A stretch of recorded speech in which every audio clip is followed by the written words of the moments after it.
Can I preach it just a little bit?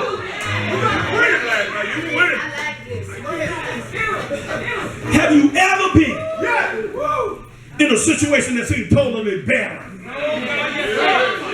Just like it ain't nothing. God not hearing you. Folks ain't hearing you. Nobody's listening. Not even ear-hurting. Have you ever felt like giving up? God, help me to preach this thing. You give up on yourself, then you turn around and give up on your family. I said, y'all better sit down and call preaching. Have you ever given up on a situation that you thought was not going to work out? Can I tell you something? Don't give up. Keep on trucking. For the Lord has the last say. Let me talk to you a little bit about Hannah.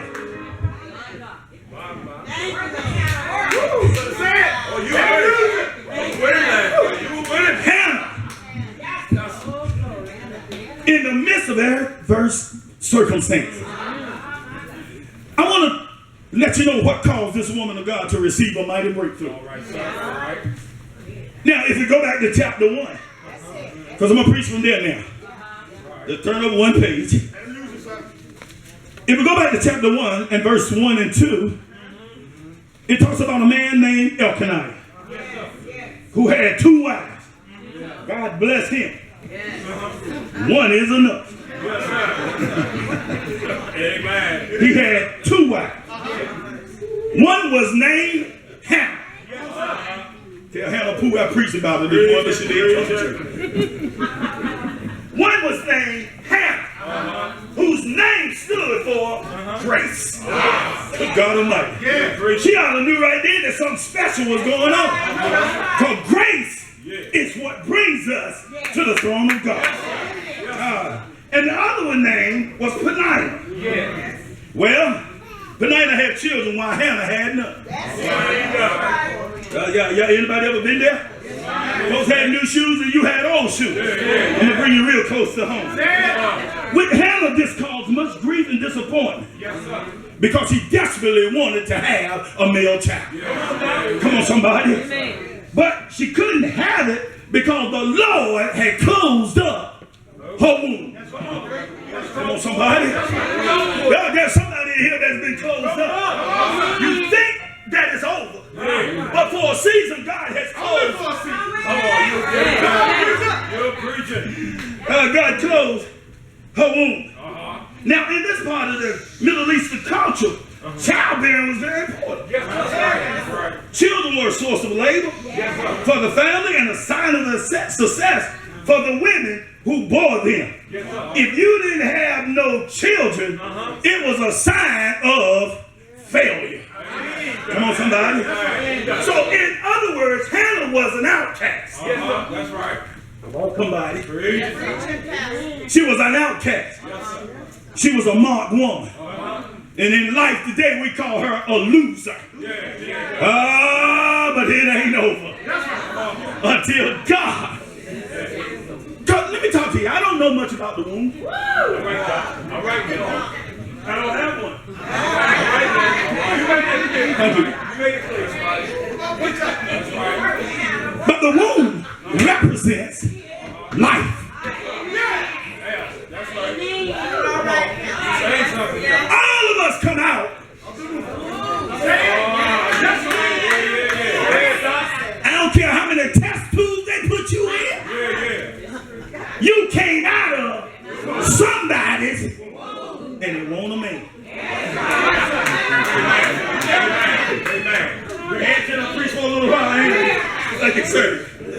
I don't care what it looks like. It may look like it's dead to you, but it's just right. That's right for God. So, in verse 3, say with me, Elkanah was very faithful to take his family to the city of Shiloh every year for the purpose of worshiping and offering sacrifices to the Lord of hosts. See, every year, tradition. Bishop talked about that Friday night. Tradition. coming to convocation out of, talk to me, saints of God. He said, but enough of. He said, yes, he did.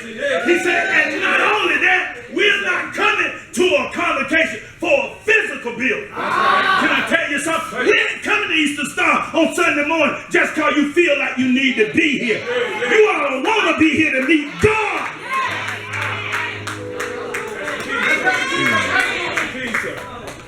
So they went to worship and offer sacrifices to the Lord of hosts. Now, when it was time for them to make their sacrifice, they had pigs, not pigs, doves and all that mess. You know what I'm talking about. And they made it to the Lord. He will give portions to Penina. Penina was the one that had some young. Yes, sir. Come on, somebody. That's right. Now Hannah didn't have none. That's right. That's right. But you know what? He gave her a double portion because he loved her. You may have everything that you need. I gotta get the mic on this. You may think that you got it all going on. And it may look like I ain't got nothing. But because he loves me. Where you got the material things, I got God's love. God give you a double portion of your love.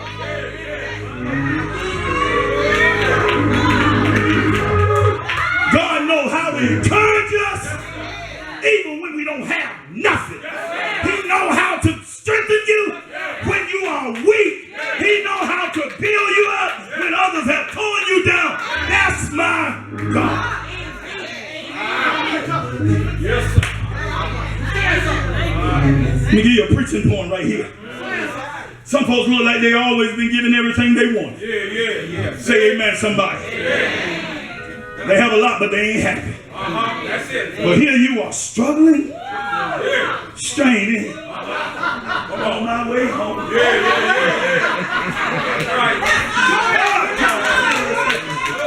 Crying sometime all night long. Oh, God. Tears covering your pillows instead of sweat. Others are asleep, but they don't understand that they're resting while God is molding you. And in order to be molded, sometimes you got to go through some tears. If I got a witness in here, anybody have to cry all night long, but joy. But joy, you still ain't got it yet. The tears were for a moment, but when joy stepped in the picture, and joy was from our God, he came in and he said, weeping may endure for a night. Who am I preaching to but joy? I'm talking about joy that the world can't give it. Joy that the world can't take away. My joy comes from.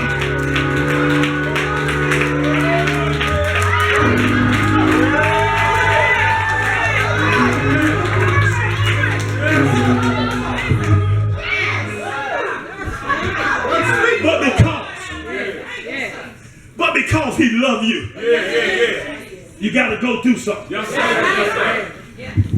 got to go through some pain. You got to go through some struggles. You got to go through the enemy trying to kill you. You want somebody. And sometimes he gets you so bad, you almost lose your mind. But it's one thing I found out, that he will keep me. He will keep me in perfect peace if I keep my.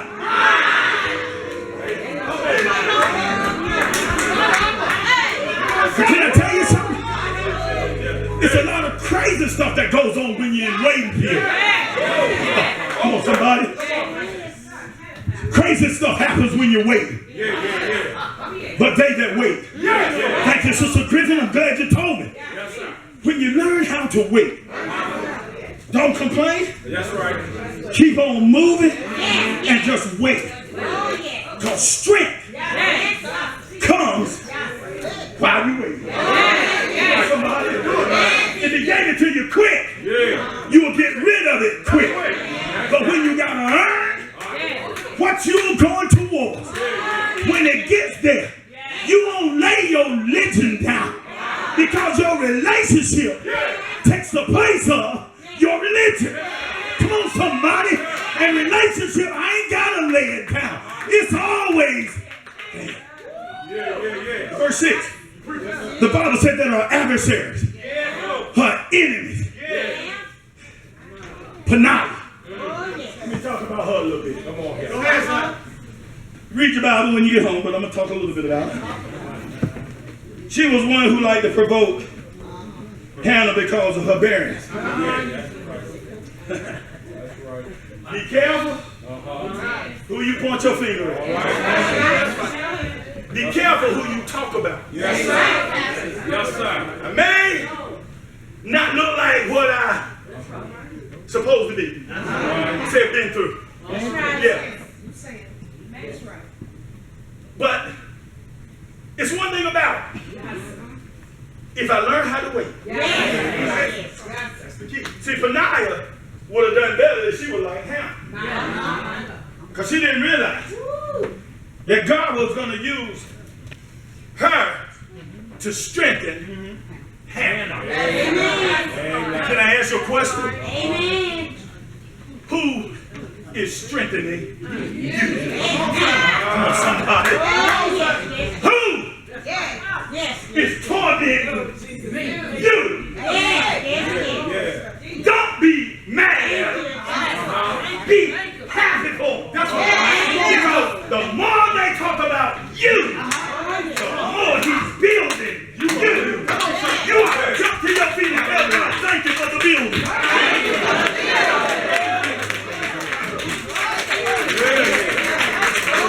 Peninnah enjoyed making Hannah life miserable. Y'all got some Peninnahs, don't talk about it. Don't look at them right now.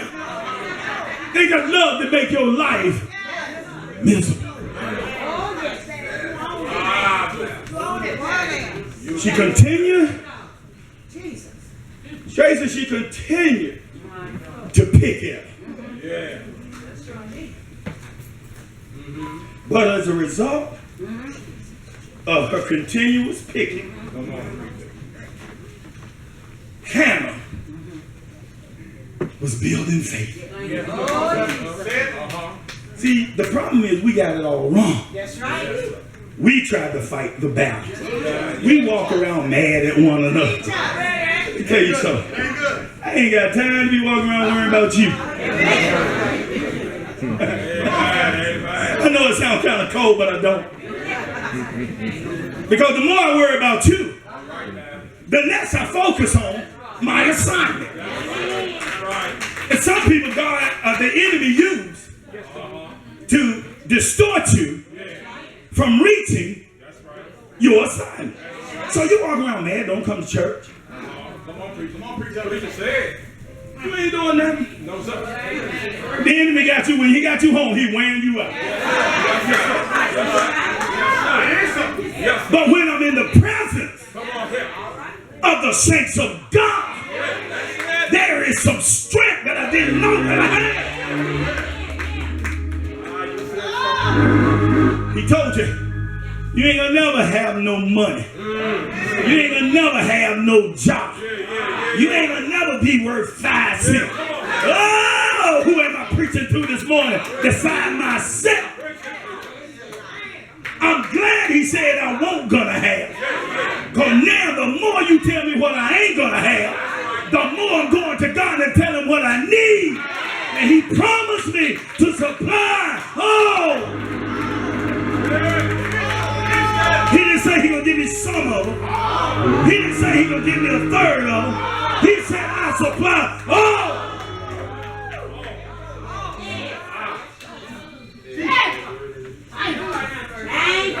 The more she picked, the more Hannah wept. Tell somebody beside you it's good to cry sometimes. Because Jesus wept. And he's the most man of men. But she wept and she wouldn't eat nor drink. Who am I talking to this morning? Some of y'all done let somebody get on your nerves so bad you're losing weight and you didn't know you were losing. I ain't looking up because I don't know who you are. But listen to this. Her husband, Elkanah, could not understand what she was going through. Sometimes men don't understand the emotional part of women.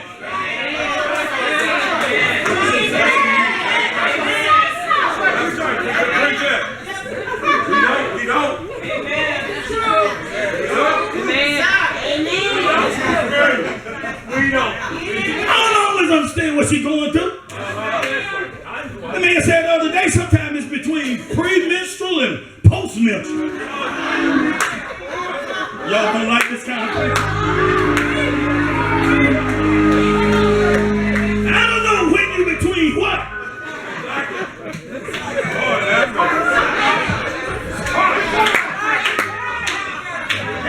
But I'm learning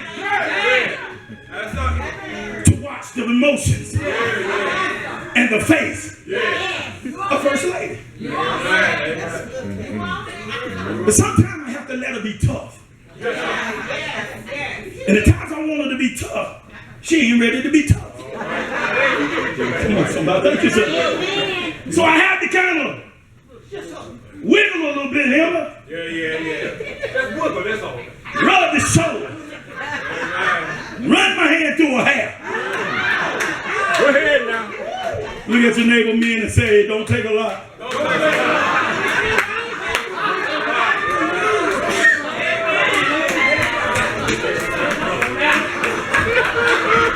See? But he didn't understand.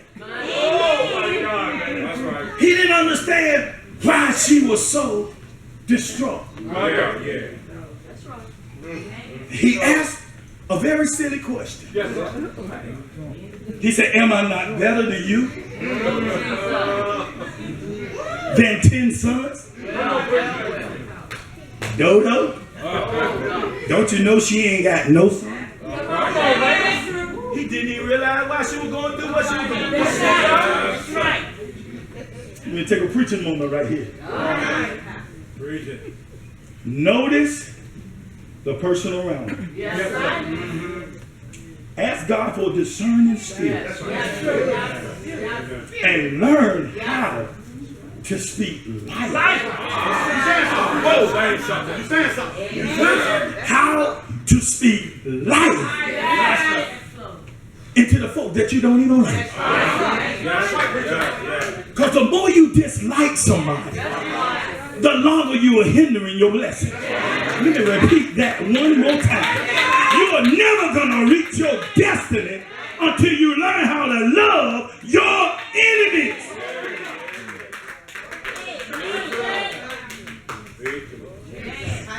He didn't realize he was making matters worse. If I had been there, I said, man, you better shut up. No wonder she didn't go on it. Who told you that you weren't pretty? I'm preaching right here. It's a preaching moment here. Who told you that you will never be good for nothing? Who told you? That's what the enemy kept telling Hannah. And it wasn't the devil. It was Penina. Sometimes your own. Go ahead. Help me with this. It can be your worst. Yes, sir.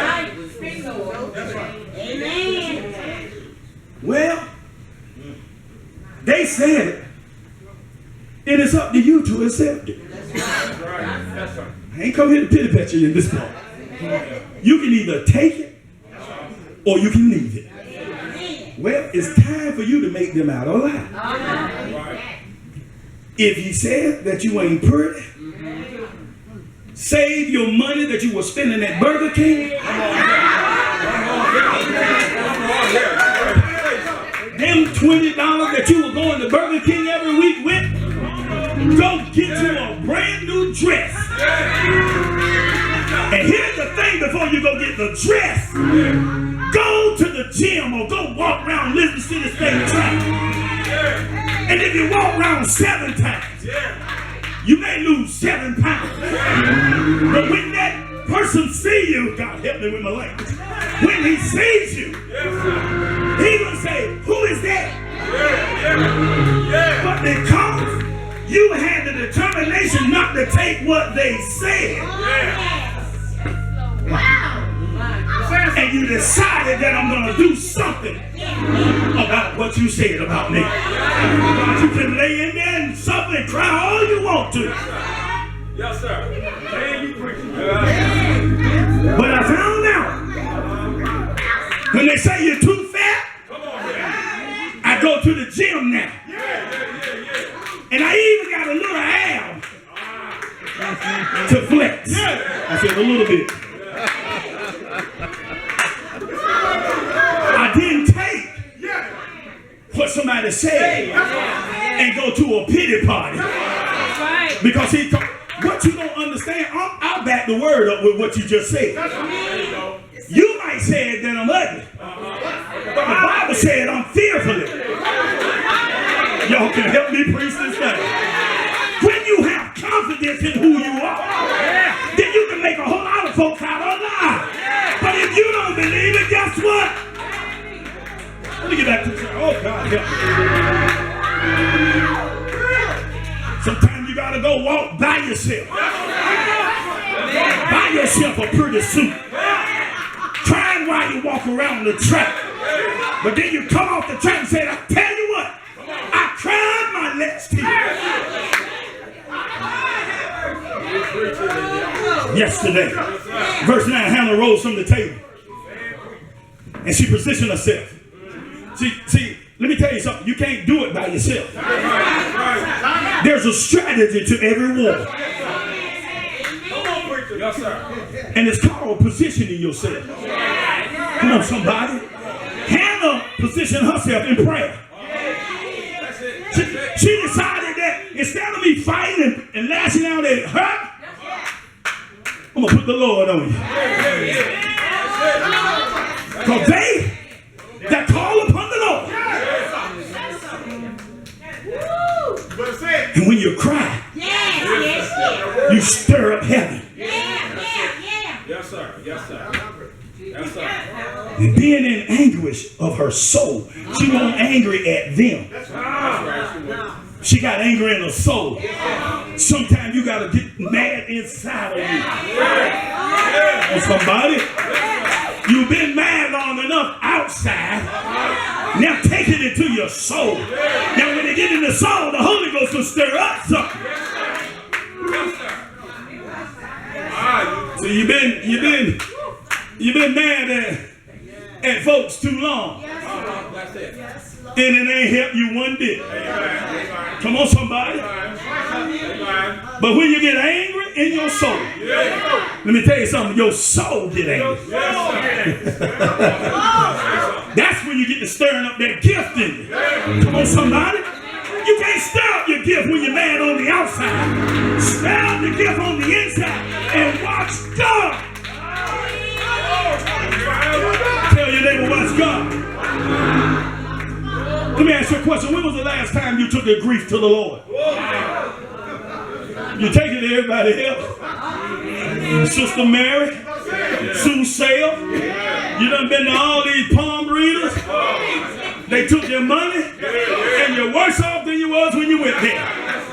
When was the last time you went on your knees and cried out to God? Oh, when you cry out to God, somebody told me that he'll dry all your tears from your eyes. Are you prone to run away? Are you prone to stay away from church? Quit worshiping because you have experienced a great disappointment? Can I tell you something? You'll be staying away from church forever. But disappointments is a part of life. Or have you in your pain, listen to me, church of God, have you in your pain ever ran to the Lord and been so transparent with him? Come on, somebody. Don't go there playing with God. He already knows what you're doing before you get there. If you'll sit and tell him, God,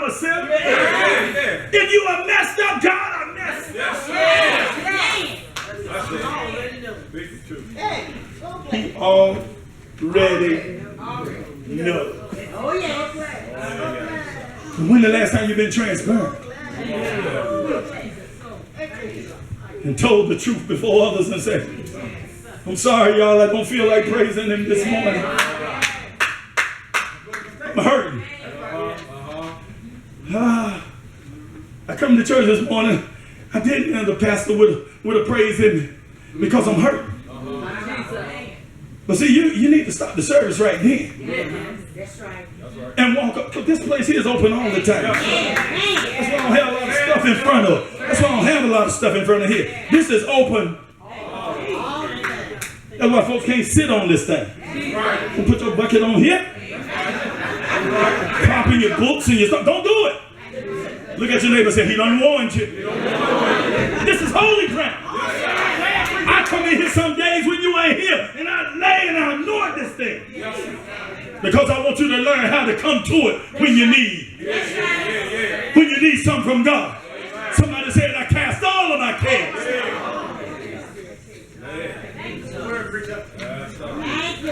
Satan is trying to get you to stop worshiping. He don't care about you praising. That's right.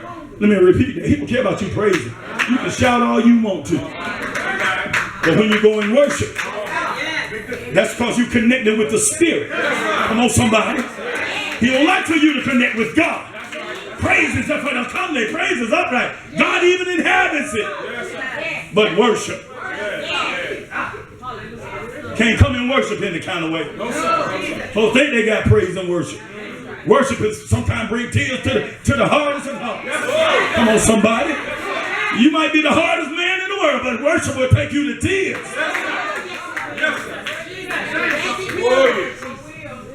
But she went before God. Oh, yes, yes, yes. I believe it's time for somebody to position themselves.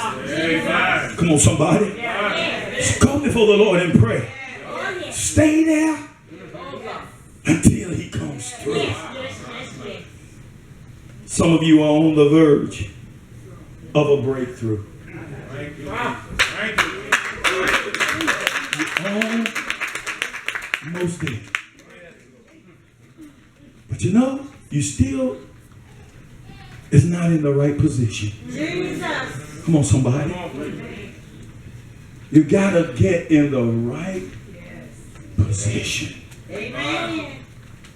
You can't quit now. Oh, Hannah, I don't know, might have been 10, 20 years she was like she was. But she stayed there.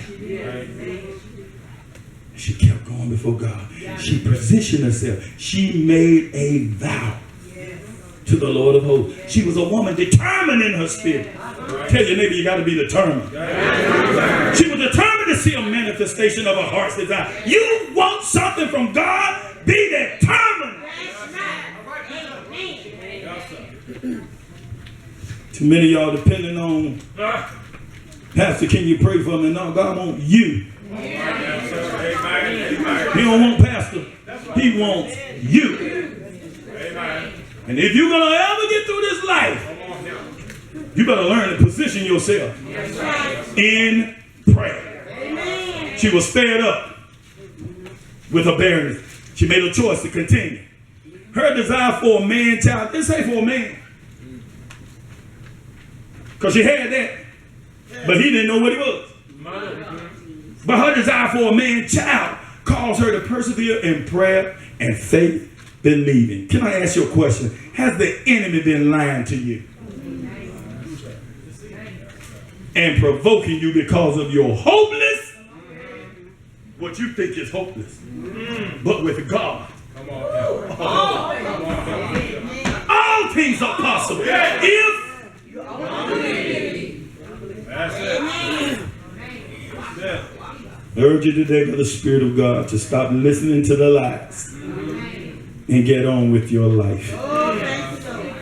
The Lord of hosts wants to pour out his blessings upon you if you will just learn how to position yourself. In verse 11, she made a vow saying, Lord Almighty, if you will only look on your servant's misery. Remember me. And not forget your servant, but give her a son. I don't know what you're looking for or what you've been designed from God, but you got to make a vow that, Lord, when you give it to me, I'll give it back to you. Come on, somebody. Thank you, Lord. It doesn't matter if you got a car. If you told God, if you bless me, I'll come to church. Yes, sir. Yes, sir. That's right. You're preaching. Because if you take that car and do everything but what you told God to do, it's going to smoke. That's right. You can run with your warranty card all you want to. They're going to ignore you. Preach, Reverend Purkett, preach. Because if you didn't go there with it honestly, that God, if you bless me with the transportation, not only will I bring myself, I'll bring somebody else. The problem is we get it and we forget who gave it to us. Yes, sir. Amen. What happens if a tornado come through and shut down all electricity? Amen. And you can't get to the bank and get your money? Come on, somebody. Your faith has to be in God and not in your money. Yes, sir. Yes, sir. Because if you don't use it right, it will become a hole in your pocket. The Lord has a way of silencing our accusers and bringing it home, a way of bringing his people through difficult circumstances and situations. That way is handled by staying in hot pursuit. You got to stay on your knees. You can't have these microwave prayers now. You got to stay there until you get an answer. That's right. That's right. Ask your question. Are you really pursuing God? Or are you pursuing him for what you can get from him? Are you pursuing your children, your money, promotion, status, or attention? What are you pursuing God for? Verse 10 in 1 Samuel, the 2nd chapter is the last one that I read. It said, the adversaries of the Lord shall be broken to pieces. If you are in a right relationship with God and you are going through, the Bible says that the Lord is going to break your adversary, your sickness, your finances, your enemies, anything that comes against the will of God. I tell the Supreme Court, God's going to break y'all. President Obama, he's going to break you too. Because anything that comes against the face of our God and makes our God angry, God's going to get you.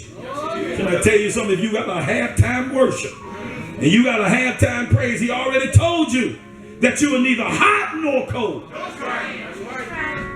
Can I bring it home as close as I can? You come to church and you got to sing our praise. Some of us don't have none. But he said you're neither hot nor cold. He said you're making me sick. He said I'm going to vomit you out. He's going to spit you out. And only a dog will go back and lick up his vomit. Are you, when God spit you out, instead of you cleansing and purging, are you going back and licking up what he done spit out?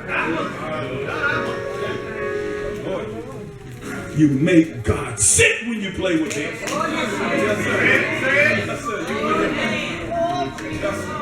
I told him, I said, God, forgive me. I don't want to play with you. Bishop called all the pastors to repentance. Friday night, I was the first one with my hands raised. Let me tell you something, I ain't playing with this stuff. All right now. And I suggest that you don't either, because the world is getting ready to take you out. Keep playing. Said it shall be broken to pieces out of heaven, nowhere on this earth. God is going to rain down judgment Oh, yes, he is. from heaven. He said, I shall thunder upon them. And he's going to judge every man according to what he is doing. But those of us who are the king kids, look at what he says. He said, I shall give you strength. And he said, I will exalt the horn of his anointing. The horn is a powerful thing on a beast. And if he exalts it, that means he's going to lift it up over your enemies. Hannah got the last laugh. Hannah, not only she had a child, God gave her the complete number. She ended up with 7. I don't know who I'm preaching to today, besides myself. But God has the last word.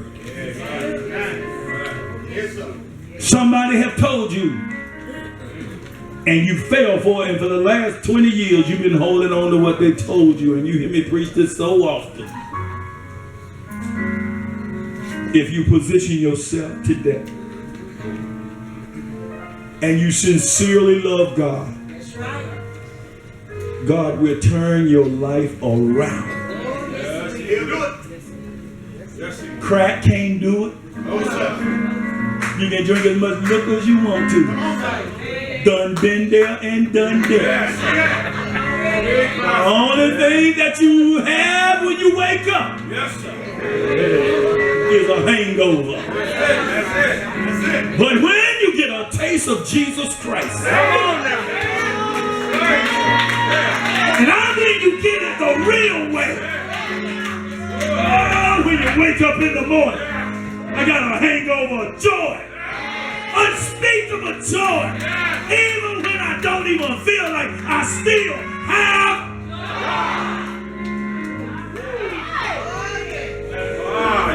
I solicit you today. In my clothing. You play with God long enough, and you're not winning. Because the tears you are crying is a sign of your weakness. Hannah's tears was a sign of strength. Because she knew that I might be down today. But oh, just watch me in a few more days. Yes, sir. God is going to raise me up. And my panias are going to be my footstool. My enemies. He's going to raise me up.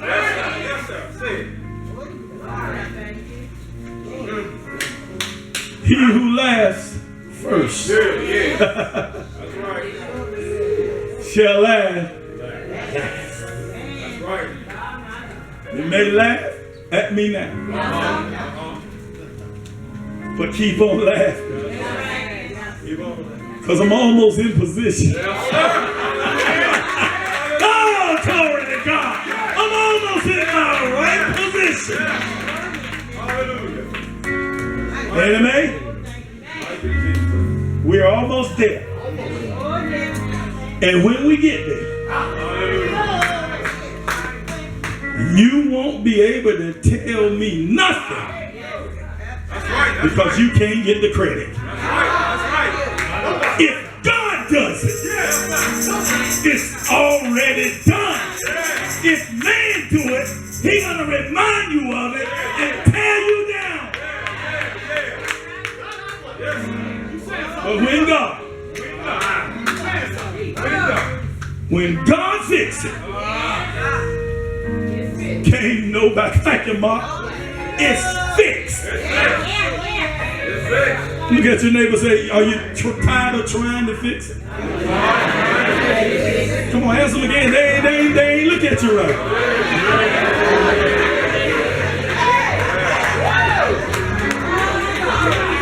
Are you really tired?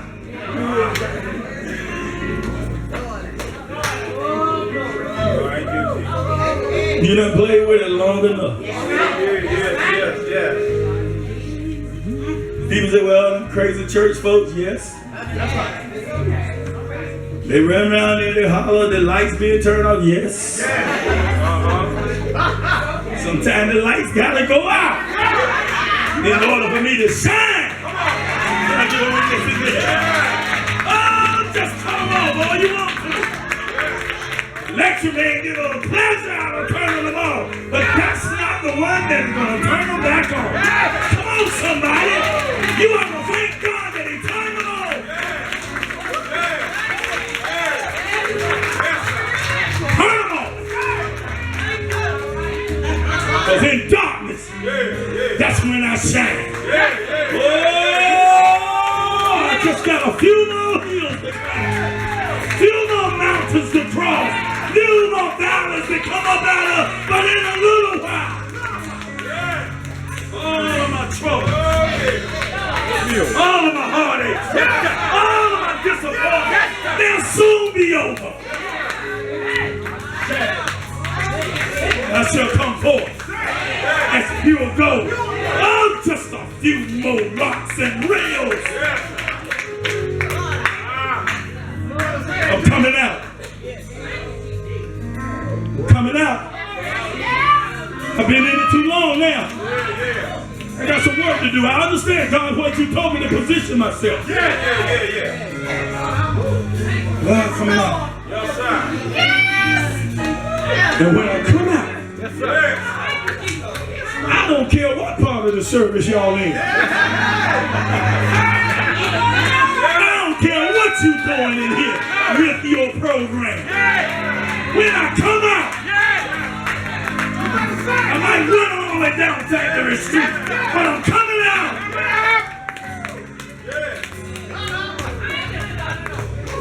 I'm coming out. Oh yeah. He told me I'm coming out. They laughed at Hannah. They picked her. They told her she'll never do nothing. Not only did Hannah have a child, she had a prophet. A man called Samuel. God, he turned the nation upside down. Because I ain't did my best preaching yet. When I come out, I got some stuff that I gotta let go.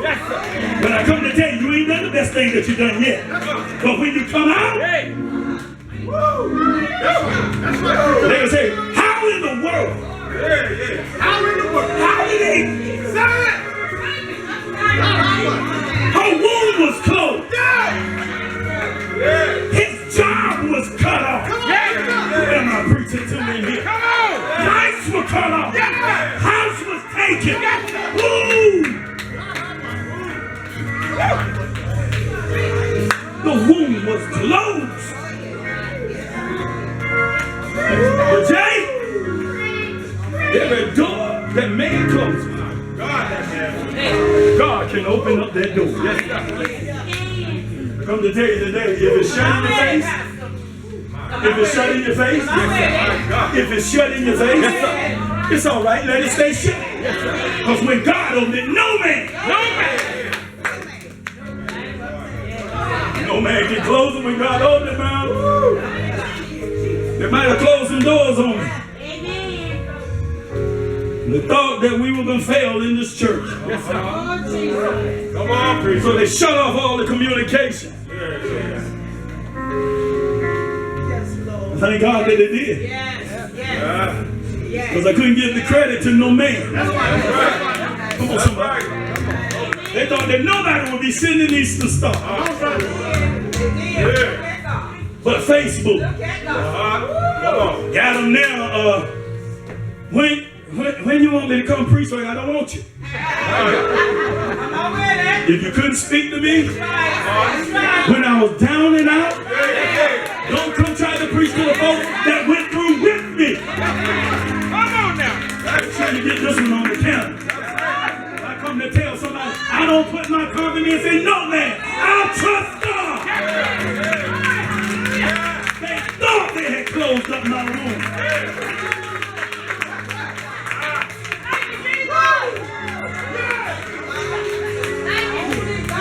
They closed it up. When you have a relationship with God, no man can close no door.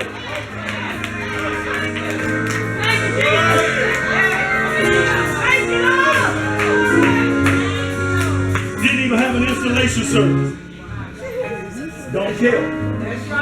Jesus came in quick. That's right.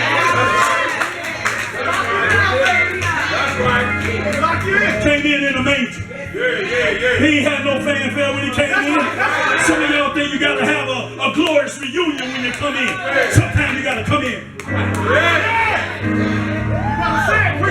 Because out of the manger came the greatest man ever to walk this earth. And I'm coming to tell you, even though it's shut up in your face, out of the mouths of babes, Word.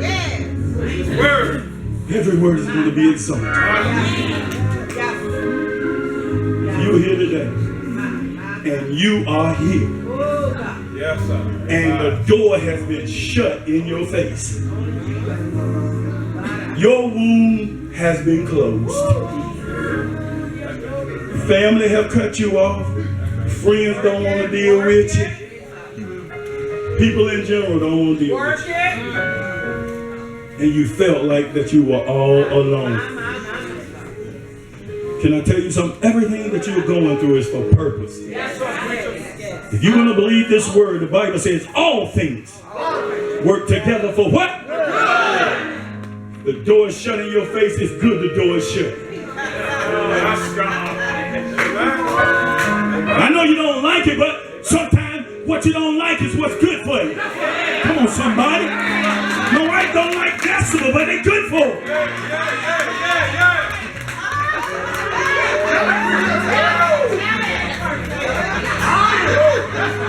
That's right.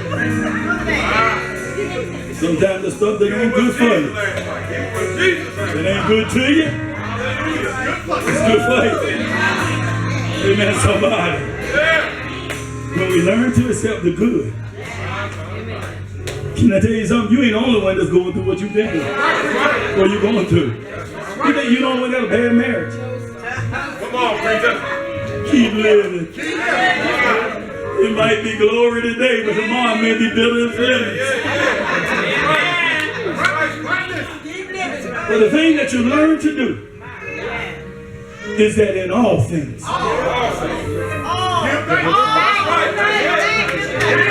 every one of us ought to be standing in all things. That's right, sir. In all things give.